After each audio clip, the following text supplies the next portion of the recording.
श्री स्वामी समर्थ मैत्रिणींनो, कशा आहात तुम्ही सगळ्या? आशा व्यक्त करते स्वस्त असाल, मस्त असाल, स्वामींच्या सेवेमध्ये रममाण असाल. आजच्या व्हिडिओमध्ये आपण सारामृत विषयी खूप महत्त्वाची माहिती बघणार आहोत. त्याआधी सारामृत ग्रंथ हा तुम्ही कुठला वापरावात हे मी तुम्हाला सजेस्ट करेन. तर स्वामी समर्थ सारामृत अक्कलकोट विरचित म्हणजेच अक्कलकोट मध्ये जो मिळतो ना, तो स्वामी समर्थ चरित्र सारामृत तुम्ही वाचून बघा. कारण एक मिनिट मी चष्मा लावते. कारण जेव्हापासून म्हणजे ना, मी पहिले 10 ते 15 वर्ष हा स्वामी सारामृत हे ग्रंथ वाचत होते. पण मधल्या काही काळामध्ये मी केंद्रातील स्वामी समर्थ चरित्र सारामृत आणले होते आणि माझ्याकडे हे सध्या नव्हतं. म्हणजे या 2 वर्षामध्ये माझ्याकडे नव्हतं आणि त्यामुळे थोडक्यात मला याचा थोडासा विसर पडला होता. पण महाराजांची कृपा की काय, मी अक्कलकोट मध्ये जेव्हा गेल्या वर्षी तेव्हा मी हे घेऊन आले आणि त्यानंतरही वर्षभर माझ्याकडे तसंच होता. महाराजांची इच्छा असेल तेव्हा ते आपल्याकडनं करून घेतात, सगळ्यांना माहित आहे. तर आता बघा, हे सारामृत जे आहे त्याची माहिती मी तुम्हाला पुढे देईन. पण ज्यांना पुस्तक मिळण्याचे ठिकाण, आता यांनी इथं फोन नंबर दिला आहे, कदाचित घरपोच देत असले तर बघा, 98 22 61 53 39 हा नंबर आहे. व्हिडिओ पॉज करून पुन्हा बघा तुम्ही की मी जे म्हणत आहे जो नंबर. कारण हे जे आहे ना, तिथं त्यांनी लिहिलंय, आमच्याकडे धार्मिक पुस्तक, पूजेचे साहित्य, स्वामींचा फोटो, स्वामींचा प्रसाद हे सगळं काही मिळेल. मग कदाचित त्यांच्याकडे हा ग्रंथ मिळत असेल आणि तुमच्या जर हा फोन नंबर उपयोगी पडला तर माझ्यासाठी पण खूप चांगलं होईल. आणि याचे मी लेखक शोधतीये. खरं आत्ता का दिले नाहीयेत त्यांनी मला पण माहित नाहीये. पण ना, खूप सुंदर आहे हा ग्रंथ. यांनी बहुतेक आत्ता लेखक नाही दिलेले बघा. मला ह्याचे लेखक माहिती होते आणि कुणाला माहित असेल तर कृपया सांगा. मी आत्ता नाव हे झालंय माझ्याकडून, थोडंसं विसर पडलाय असं म्हटलं तरी चालेल. महाराजांनी माफ करावं. कारण आता पुढे मी तुम्हाला माहिती देते. आता बघा, दोन्हीतला फरक मी सांगते. त्याआधी मला तुम्हाला हे सांगायचंय की कुठलाही ग्रंथ डुप्लिकेट किंवा नकली नसतो, हे मलाही माहित आहे. नाही दिलेलं बघा, ह्यांनी लेखक नाही दिलेले. का दिलं नाहीयेत? नेहमी असायचे इथं थोरात, आय थिंक थोरात म्हणून ह्याचे लेखक आहेत, नाव बाळाप्पा वगैरे असेल तर चला असू दे. मला तुम्हाला फक्त तो ग्रंथ दाखवायचा होता. दोन्ही मध्ये तुम्ही एक दिवस बसा आणि केंद्रातला ग्रंथ आणि हा ग्रंथ ह्यातला फरक बघा. मला अगदी मान्य आहे की गुरुमाऊलींनी सगळ्यांचं वाचन व्हावं म्हणून शॉर्टकट त्यातल्या काही ओव्या कट केल्या आहेत. पण तरी पण मला तुम्हाला असं सांगायचं आहे की सेवेमध्ये शॉर्टकट नसावा किंवा सेवेमध्ये पटकन वाचून होतं म्हणून 2 पानं गाळावीत या मताची मी नाही. अवश्य मी पण तो ग्रंथ वाचलेला आहे आणि ज्यांना वेळ नाही ना, त्यांनी 3 किंवा 7 अध्यायाच्या ऐवजी 1 अध्याय वाचा, पण या ग्रंथाचा वाचा.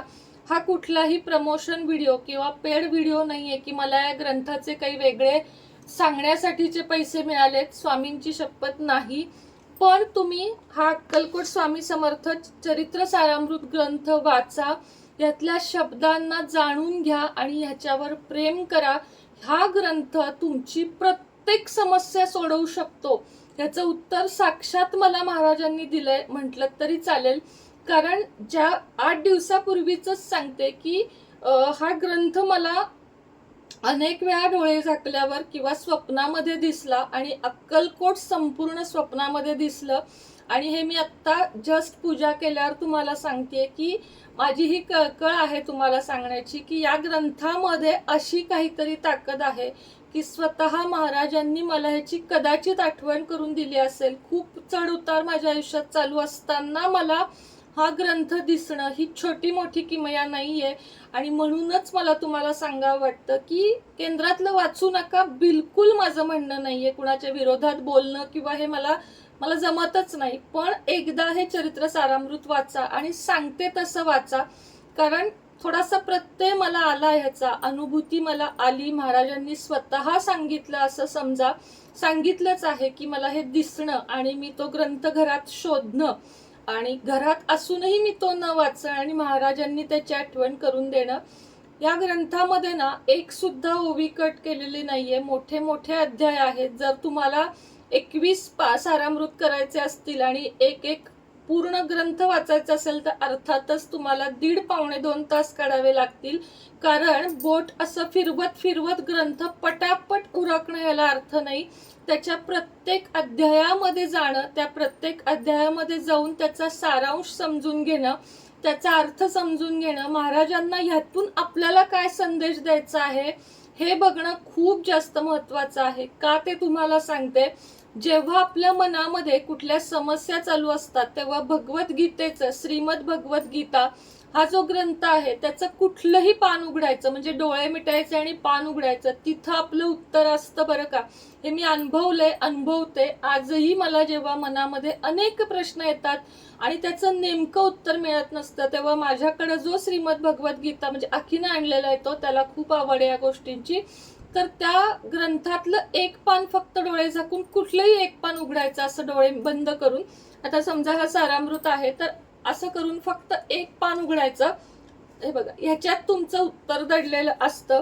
तसाच सारामृताचा मला अनुभव आहे. ज्या वेळेस माझ्या मनामध्ये वादळांचं काहूळ माजतं त्यावेळेस मी सारामृताचा एक ग्रंथाचं पान उघडते आणि तिथल्या अख्ख्या पानामध्ये त्या श्लोकांमध्ये त्याचं उत्तर असतं. आणि हे तुम्ही अनुभवून बघा.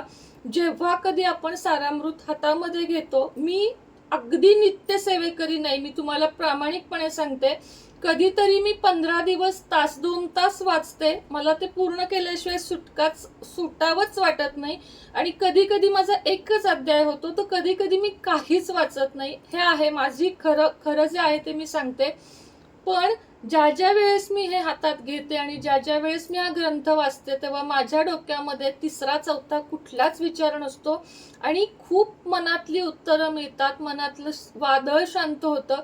आपण स्त्रियांच्या डोक्यामध्ये एक विचार नसतो, मुलांचा असतो, घरातल्यांचा असतो, माहेरचा असतो, सासरचा असतो, आपल्या आयुष्यात चाललेला असतो, आपल्या तब्येतीबद्दल असतो, मुलांच्या घरातल्यांच्या तब्येतीबद्दल असतो. आणि हे जर तुम्हाला सगळं शांत करायचं असेल आणि शांत रात्री झोपायचं असेल तर तुम्ही रात्री झोपताना काय करा सांगते मी तुम्हाला. सगळं काम आवरा घरातलं, रात्री शांत जेव्हा सगळे झोपतात आणि तुमच्या जबाबदाऱ्या संपतात. मी हा प्रयोग करते कारण मी जेव्हा हे सकाळी वाचायला घेते तेव्हा मला थोडी गडबड जाणवती की मला अजून व्हिडिओ करायचा आहे, मला अजून स्वयंपाकातली आमटीच व्हायची आहे, भाजीच व्हायची आहे. पण जेव्हा मी रात्री 11 नंतर हा ग्रंथ हातात घेते, कधीतरी मी म्हणजे खुर्चीत बसते, कधी इथं बसते, बेडवर तेवढी नाही बसत मी हा ग्रंथ वाचायला, आणि पानं उलगडते, तेव्हा मला असं वाटतं की मी साक्षात अक्कलकोटमध्ये राहून हा सगळं बघत आहे आणि मी तिथं आहे. खूप इच्छा आहे बरं का त्या गाभाऱ्यामध्ये जाऊन महाराजांच्या तिथं आतमध्ये जाऊन एक दिवस तरी सेवा करायची, आणि मला खात्री आहे महाराज करून घेतील. तर हा सारामृत ग्रंथ आहे ना, तुम्ही कुठलेच नियम पाळू नका. मी तुम्हाला आज हे सांगणारच नाही की तुम्ही मांसाहार करू नका, तुम्ही ब्रह्मचर्य पाळा, तुम्ही काय करा, तुम्ही काही दिवसभर करा, पण रात्री झोपताना शांत बसून महाराजांच्या पुढे एक दिवा नसेल उदबत्ती लावा आणि या ग्रंथाचं एक एक पान उलगडा आणि धावत पळत वाचू नका. झाला एक अध्याय, झाला 2, एकच अध्याय, एकच पान वाचा, पण तो इतकं अंतर्मनानं वाचा की तुमच्या आयुष्यातील सगळे प्रश्न स्वामी सोडवतील. आणि तुम्हाला साक्षात, मी तुम्हाला इथं बसून खरं सांगते की 1 वर्ष झाले बरोबर मी अक्कलकोटमध्ये जाऊ शकले नाहीये, आणि ज्या वेळेस मी डोळे मिटते मी इथं बसून अक्कलकोटला जाऊन येते सगळीकडं. म्हणजे अगदी आपली गाडी रिक्षा जे काही असेल ते तिथं थांबवल्यापासून, आता ती दुकानं तिथं नाही आहेत वाटतं, ती जी आहेत ना, तर तिथून आत जाऊन दर्शन घेऊन गाभाऱ्याच्या इथं सगळ्या गर्दीत मी निवांत दर्शन घेते,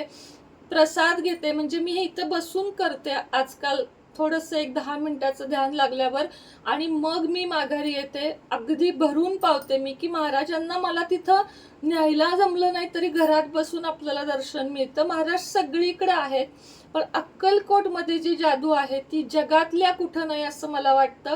एक इच्छा अजून आहे, ती म्हणजे गिरनारला जाण्याची, पण काही शारीरिक इश्यू असल्यामुळं मला ते गड चढता येणार नाही, आणि म्हणून रोपवेसाठी किंवा वरती जाण्यासाठी मला स्वतःची ताकद वाढवायची आहे की मला गिरनारला एकदा जायचं आहे. आयुष्यात मला काश्मीर, कन्याकुमारी, कुणी परदेशात जायचं म्हणलं तर मी नाही म्हणेन. कुठं न्या म्हणेन तर अक्कलकोट आणि गिरनार एक राहिला आहे. तर आजचा व्हिडिओ काही कुठल्या उपायांचा नव्हता, पण सारामृत ग्रंथ तुम्ही रात्री झोपताना 1 तास काढा. बघा, तुम्ही सगळं कामावरा, मुलं झोपू दे, नवरा झोपू दे, तुमच्या घरातली सगळी झोपू दे, तुम्ही तुमच्या जिथं कुठं देवघर असेल, तुमच्या घरात जिथं कुठं असेल तिथं बसा, एक उदबत्ती लावा आणि शांत 1 दिवस 1 ते 21 अध्याय वाचा. खूप मोठी सेवा आहे आणि मला सुद्धा अजून शक्य झालं नाहीये 108 सारामृताचं पारायण करणं. अनेक अडचणी येतात, अनेक वेळा संकल्प करून बघितला, एकदा मला वाटतं झालं होतं, पण तेही गॅप न. पण एकदा तरी आयुष्यात मी 108 दिवस पारायण करणार. पण आपण महिला आहोत, आपल्याला हे बाकीचे मासिक धर्म हे ते पण प्रॉब्लेम असतात, त्यामुळे आपल्याला हे जमत नाही. पण इच्छा प्रबळ ठेवा. इच्छा प्रबळ ठेवली तर महाराज सेवा करून घेतात. मी सेवा करते म्हणण्यापेक्षा महाराज करून घेतात. खूप सेवा मोडकी तोडकी असते आपल्या सगळ्यांची. आपण तिथपर्यंत नाही जाऊ शकत जिथपर्यंत आपल्याला जायचं आहे, कारण अर्थातच आपण प्रापंचिक आहोत. पण कळकळीची विनंती आहे की सगळ्यांनी हा सारामृत, आणि हो, ज्यांना अगदीच नाही मिळणार जवळच्या स्वतःच्या पुस्तकांच्या ग्रंथाच्या दुकानामध्ये, त्यांनी फक्त त्यांनी बरं का, गुजरात वगैरे ज्या ताई, एक कमेंट पण आला होता मला व्हॉट्सअपला, मला अजून त्यांना रिप्लाय द्यायचा आहे. फक्त त्यांनी माझ्याशी संपर्क साधा. मी माझ्या ओळखीचे दुकानदार आहेत, त्यांच्याकडून तुम्हाला पाठवण्याचा प्रयत्न नक्की करीन. पण स्वतःच्या शहरामध्ये प्रत्येक दुकानामध्ये हा ग्रंथ मिळतो. फक्त सांगायचा श्री स्वामी चरित्र सारामृत अक्कलकोट मधील जे ग्रंथ आहे तो पाहिजे आहे. बघा तुम्ही, तुम्हाला नक्की मिळेल तो. आणि महाराज किती छान दिसत आहेत बघा. कुणीतरी मला परवा विचारलं, ताई तू साडी का नेसतेस सध्या म्हणून. तर तुम्हाला सांगू का, वय पुढे निघत चाललंय आणि साडी ही नेसलीच गेली नाही. सणावाराला नेसू करत, म्हणून थोडीशी साडीला पण सुरुवात केली आहे. सवय पाहिजे आणि छान वाटतं. तर चला, आजच्या व्हिडिओमध्ये इतकंच. श्री स्वामी समर्थ.